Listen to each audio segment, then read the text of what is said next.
साथियों, विद्या मंत्र चैनल में आपका हार्दिक स्वागत है। आज मैं आपको एक बड़ी अपडेट के साथ आया हूं। देखिए, Uttar Pradesh public service commission, Uttar Pradesh लोक सेवा आयोग ने यहाँ पे देखिए आपको इम्पोर्टेंट चीज जो बतानी मैं जा रहा हूँ कि कंबाइंड स्टेट अपर सबऑर्डिनेट सर्विसेज पीसीएस जो एग्जामिनेशन होता है उसके नोटिफिकेशन को अनाउंस कर दिया है। और ये देखिए डेट्स जो रखी हैं उन्होंने देखिए online commencement of the application first 16 मार्च रखी है।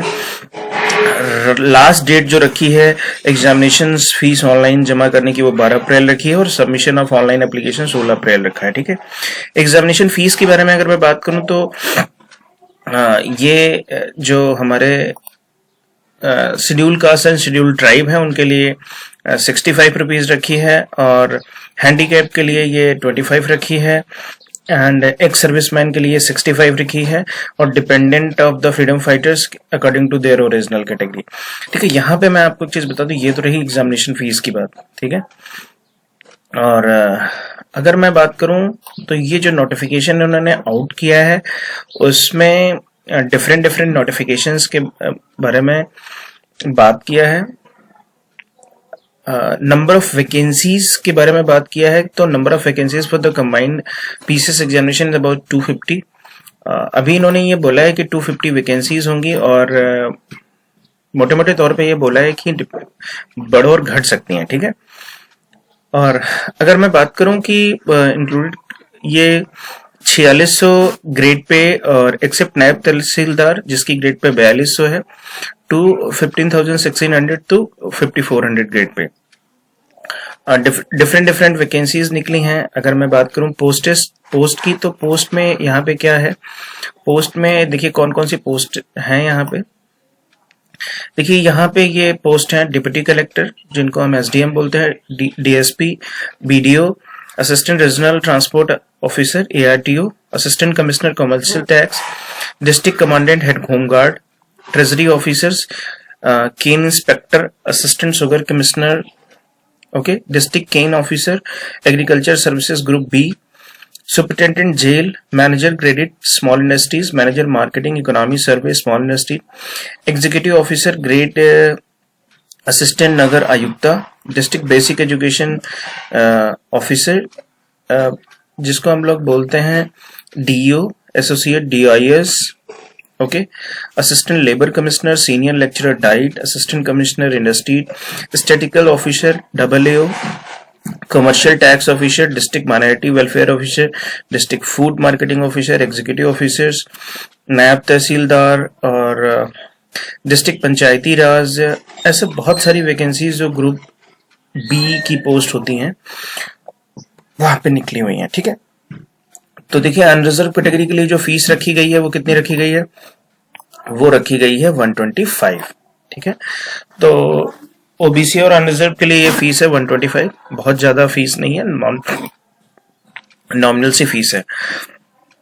यहाँ पे देखो कुछ कुछ पोस्ट हैं जो हमारी डिफरेंट जो पोस्ट है उसके लिए क्वालिफिकेशंस दे रखी है। अगर आप सब रजिस्ट्रार असिस्टेंट प्रोसिक्यूटिंग ऑफिसर्स के लिए बात करेंगे, एपीओ और सब रजिस्ट्रार के लिए ट्रांसपोर्ट की बात करेंगे तो लॉ ग्रेजुएट चाहिए, कंपलसरी है। डिस्ट्रिक्ट बेसिक शिक्षा अधिकारी के लिए पोस्ट ग्रेजुएट डिग्री चाहिए, डिस्ट्रिक्ट ऑडिट के लिए कॉमर्स ग्रेजुएट चाहिए, असिस्टेंट कंट्रोलर लीगल मेजरमेंट के लिए चाहिए साइंस फिजिक्स और mechanical engineering, senior lecturer diet के लिए आपका पोस्ट ग्रेजुएशन के साथ बीएड होना जरूरी है, केमिस्ट के लिए एमएससी इन ऑर्गेनिक केमिस्ट्री होना चाहिए and office on the special duty के लिए देखिए कंप्यूटर इंजीनियरिंग होना कंपलसरी है या कंप्यूटर में 1 ईयर का एक्सपीरियंस होना जरूरी है। और आप एक चीज यहाँ पे देखिए कि जो डिस्ट्रिक्ट केन ऑफिसर है उसके लिए agriculture graduate, labour enforcement officers के लिए इकोनॉमिक्स सोशियोलॉजी में डिग्री होनी चाहिए आपके पास, मैनेजमेंट ऑफिसर्स के लिए आपके पास एमबीए होना चाहिए होटल मैनेजमेंट में या आप कैटरिंग टेक्नोलॉजीज में। और देखिए टेक्निकल असिस्टेंट जियोफिजिक्स के लिए आपकी जियोफिजिक्स असिस्टेंट जियोफिजिक्स और मैथमेटिक्स में बीएससी होनी चाहिए, टैक्स असेसमेंट ऑफिसर के लिए कॉमर्स में इकोनॉमिक्स में 55% मार्क्स होने चाहिए। और ये देखिए इन्होंने डीएसपी पोस्ट के लिए जो क्राइटेरियाज रखा है ये यहाँ पे देखिए ये रखा है और डिस्ट्रिक्ट कमांडेंट होमगार्ड के लिए भी कुछ ये रखी है, एक्साइज इंस्पेक्टर के लिए फिजिकल पैरामीटर्स रखे हुए हैं।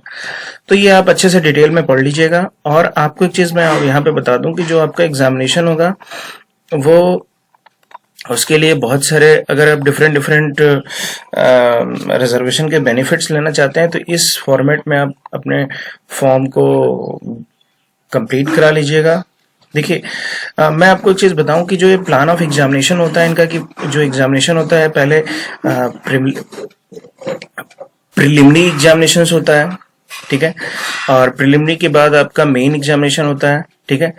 और यहाँ पे देखिए पहले आपका प्रिलिमिनरी एग्जामिनेशन होगा, ऑब्जेक्टिव होंगे, फिर मेन एग्जामिनेशन होगा जो कन्वेंशनल टाइप होगा, रिटन एग्जामिनेशन होंगे, और वाइवा वाइज होगा जिसको हम लोग पर्सनालिटी टेस्ट करते हैं। 3 फेज में एग्जामिनेशन होगा, पहले प्री क्लियर करना पड़ेगा आपको, फिर मेंस क्लियर करना पड़ेगा, देन आपको इंटरव्यू क्लियर करना पड़ेगा और एक कंबाइंड मेरिट बनेगी, ठीक है। अगर मैं आपको एक चीज बात करूं तो जो प्री एग्जामिनेशन होगा वो the paper shall be 200 marks, ठीक है। 2 hours duration of the both the paper shall be objective type, ठीक है। 150 to 100 क्वेश्चन रिस्पेक्टिवली, और दोनों पेपर की जो टाइमिंग होगी वो 9:30 से 11:30 होगी और 2:30 से 4:30 होगी। Paper 2 of the preliminary examination will be qualifying paper. Minimum qualifying marks is fixed 33%. It is mandatory for the candidate to appear in the both the paper, ठीक है। And the merit of the candidate will be determined on the basis of mark in the paper 1. Paper 1 के number के आधार पे आपको paper mains के लिए qualify होंगे आपको, ठीक है।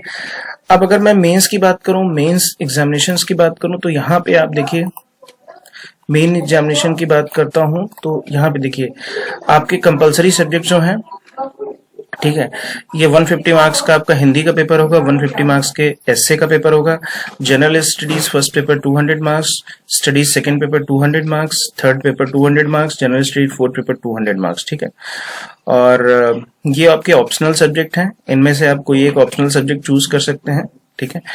और इंजीनियरिंग के भी सब्जेक्ट हैं, और agriculture, science, mathematics, art and humanity science के भी सब्जेक्ट्स हैं, तो आप इसमें से कुछ भी ले सकते हैं, ठीक है। अब एक चीज और बताओ तो पर्सनालिटी टेस्ट वाइवा वाइज के लिए आपके टोटल मार्क्स कितने हैं? 100, और 100 मार्क्स का क्या कहते हैं आपका पर्सनालिटी टेस्ट होता है, इंटरव्यू। जब आप मेंस क्वालिफाई कर जाते हैं तो यहाँ पे आपका पर्सनालिटी टेस्ट की कॉल आती है, और आप फिर कंबाइंड मेरिट बनती है आपके हर स्टेज के एग्जामिनेशन पे, फिर आपको डिपार्टमेंट से अलॉट हो जाते हैं, ठीक है। तो ये आपका सिलेबस दे रखा हुआ है, ये डिस्क्रिप्शन में ये मैं पीडीएफ का लिंक शेयर कर दूंगा, तो आप यहाँ से डाउनलोड कर सकते हैं। ऑनलाइन एग्जामिनेशन का फॉर्म कैसे फिल किया जाएगा उसकी भी हम डिस्क्रिप्शन में लिंक शेयर कर देंगे, तो आप वहां से चेक कर लीजिएगा। और पूरे सिलेबस को आप एक बार स्टडी कर लीजिएगा, आपको कौन सा ऑप्शनल सब्जेक्ट चूज करना है ये भी, और आपके जो एग्जामिनेशंस प्री के पेपर्स हैं उसकी प्रिपरेशन आप लोग शुरू कर दीजिए अच्छे तरीके से। पोस्ट इस बार कम है, लेकिन डोंट वरी फॉर दैट। अगर आप प्रिपरेशन करना चाह रहे हैं, आप as a civil services career बनाना चाह रहे हैं, तो आपको एग्जामिनेशन देना पड़ेगा, और एक अच्छे तैयारी के साथ। कहते हैं ना, दुख कष्टों को सहे बिना होती सुख की बरसात नहीं, और कूदे बिना अथाह सिंध में मोती लगते हाथ नहीं। आपके 250 सीट्स हैं, इट डजंट मैटर, आपको तो एक सीट चाहिए। ये मैं आपको ऐसी बातें इसलिए बोल रहा हूं कि this is the fact of life, okay. तो अगर आप हमारे चैनल पे नए हैं तो मेरे चैनल को सब्सक्राइब करना मत भूलिएगा, और इस नॉलेज को आप शेयर कर दीजिए ज्यादा से ज्यादा लोगों के साथ, जिससे ज्यादा से ज्यादा लोगों को पता चले। अपने फ्रेंड्स के साथ शेयर करिएगा, ठीक है। और कोई भी क्वेरी होगी आपकी तो कमेंट सेक्शन में लिख के जरूर पूछिएगा। Thank you.